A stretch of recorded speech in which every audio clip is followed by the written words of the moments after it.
1 million Americans are doing that right now as we speak. You heard me right. 1 million Americans. 1 million Americans. People in this hegemonic nation are rationing their insulin. And the story should make you want to holler, make you want to scream.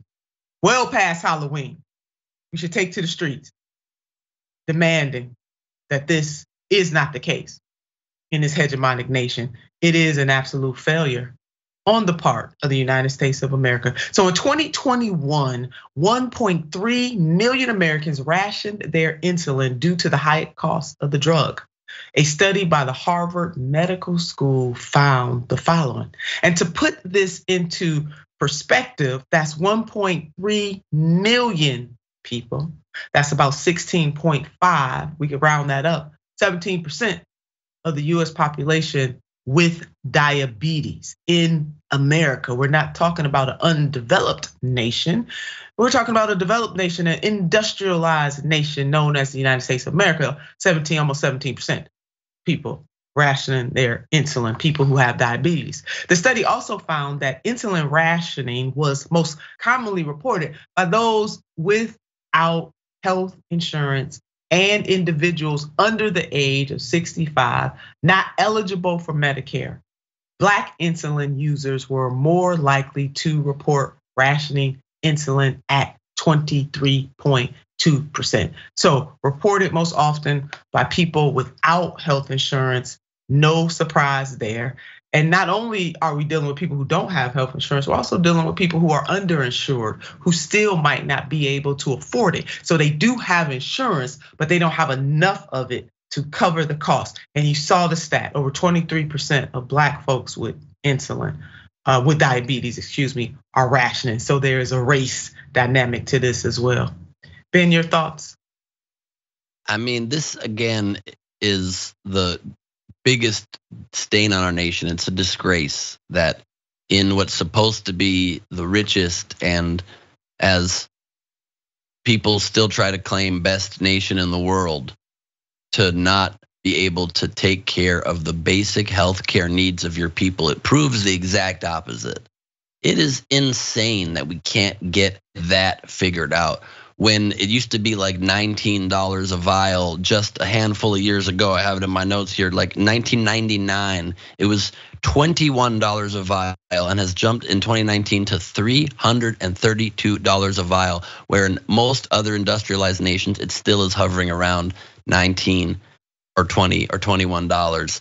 That is a crime against humanity, and it's against our own people. And somehow we always have money to subsidize wars. We always have money to send towards foreign wars and towards killing and bombing and supporting the military industrial complex. And we do not have money to take care of the health needs. And people literally are dying. It's not a joke. Anecdotes abound, evidence abound of people, young people having to ration their insulin, causing them to die, to lose their lives because we have a greedy Congress that cannot apportion their money correctly. And sadly, we have a lot of corporate Democrats standing in the way of that, because we had, for the last 2 years, enough votes to pass anything we wanted to. But we have Manchin and Sinema and many others that are more beholden to, or a handful of others, more beholden to the pharmaceutical industry and to the powers that be. And so that's why November 8th, our midterm elections or voting in advance, is so crucial, because I know we lose faith. I know we think, we keep saying it's the most important election and nothing changes. It's because we're not getting the size of majorities that we need.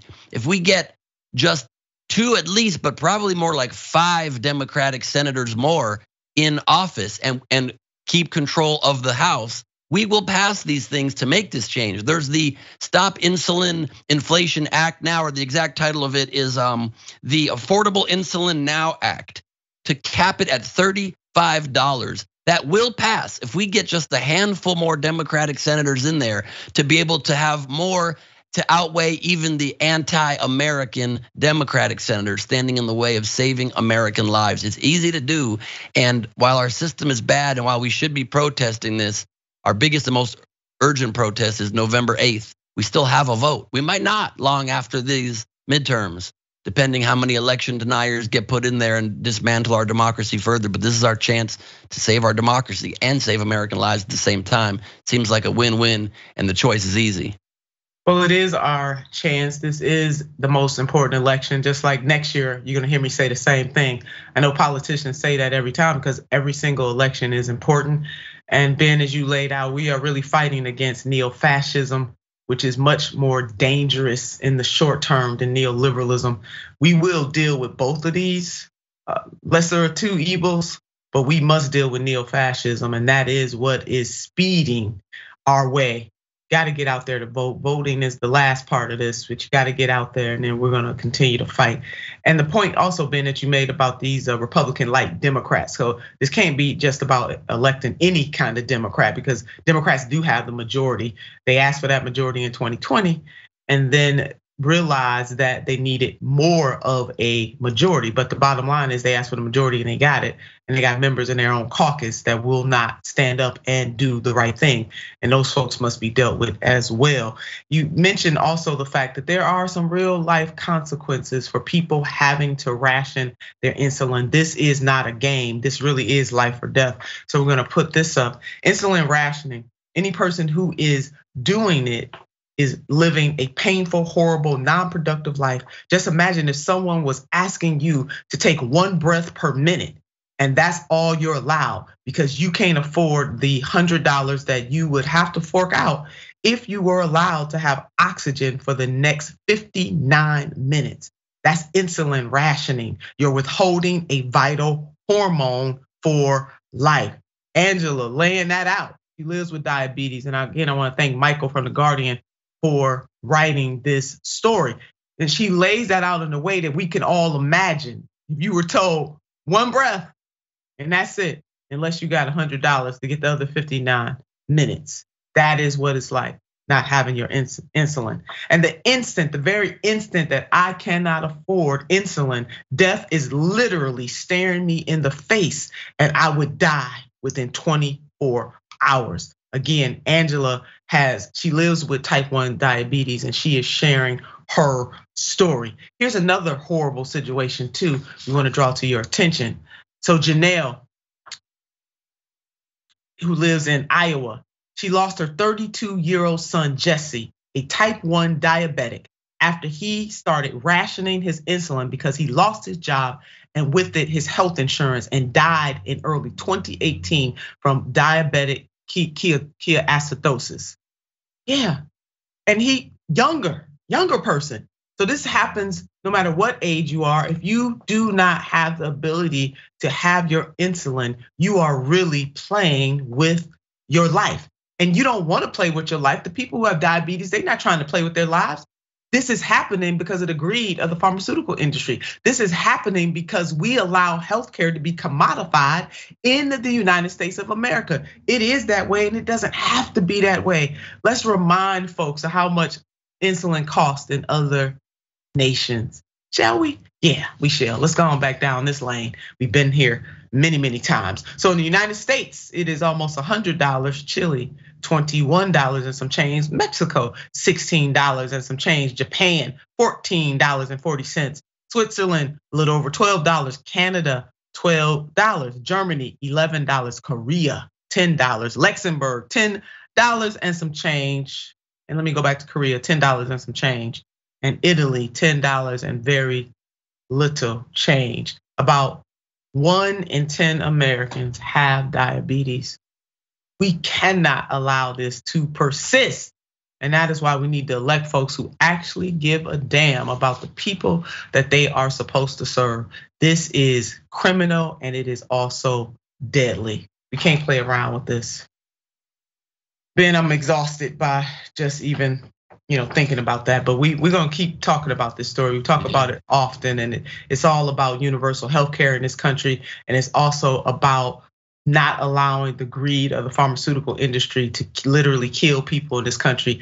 And the third point is also about politicians answering to their owner donors, which is why we are in this situation. Yeah, I'm so glad that we did finally get universal healthcare in this country for those who can afford it. That's it. That's it. And those elected officials we were talking about in Congress, they got the best health insurance our tax dollars can buy.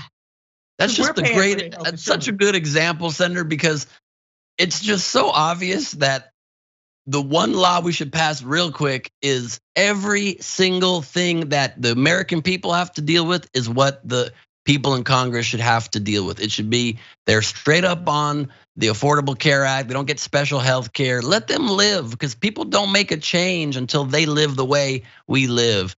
Otherwise, they see it as something expendable. Our lives, literally expendable to these people. Literally, I mean, it's happening. It's been happening for far too long. There have been many efforts to get universal health care in this country, and because of the bad type of politics, it has not happened yet. But also, Senator, maybe just quickly in defense of these people in Congress that won't pass these things, let me just say, I'm sure a lot of Americans are patriots out there, and they would be willing to sacrifice breathing to line our Congress people's pockets more. I think that a lot of people would be like, I don't need to breathe. You guys get richer. I'm happy for you. Go buy another boat, Senator Manchin. Go do your thing. I'll hold my breath till you're back. That's a fair compromise. Till you're back.